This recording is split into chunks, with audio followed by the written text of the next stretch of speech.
আজকে বছরের শেষ একাদশী। সাধারণত আমি কোনো একাদশী করি না, কিন্তু আজকে কেন জানি মনটা খুব চাইলো। দিনটা ছিল ২৯শে মার্চ। স্নান সেরে ঠাকুরঘরে আয়া গোপালকে জাগাইয়া বসাই দিলাম। ঠাকুরঘরটারে ভালো কইরা মুছা সকালের ভোগ আর পূজাটা সাইরা নিলাম। এরপর চলে গেলাম ছাদে ফুল পাড়তে।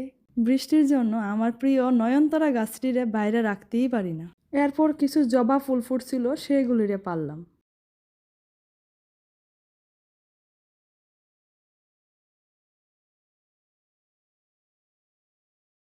আমার ছাদে ছোট্ট একটা বেলি ফুলের গাছ আছে। এখন দেখি এটার মধ্যে বেশ কিছু ফুল ফোটে। এই তো ফুল পাড়া শেষ হইয়া গেল গা। সাথে ওই বাড়ির থেকেও কিছু ফুল আনছিলাম। আজকের জন্য সুন্দর একটা ড্রেস, পাগড়ি আর মালাও বের করে নিলাম। স্নান করাইয়া দুইজন রে মনের মতো করে সাজাইয়া দিলাম সব রঙের ফুল দিয়া।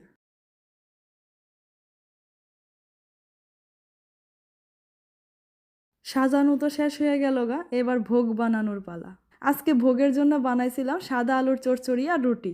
প্রথমে আলুটারে ছোট ছোট টুকরা কইরা কাইটটা কড়াইয়ে মেথি ফোড়ন দিয়ে বসাই দিলাম। তার পাশে গরম গরম রুটিও তৈরি কইরা নিলাম, সাথে কিছু ফলও কেটে নিলাম। আর হ্যাঁ, আজকে ভোগের মধ্যে ১ গ্লাস গুড়ের শরবত দিছিলাম। এখন সবকিছু রেডি হয়ে গেল গা, প্রসাদ নিয়ে যাওয়ার পালা। সত্যি ওই সকাল সকাল পূজা দিলে মনটা একদম ফ্রেশ লাগে। তাহলে আজকে আসি।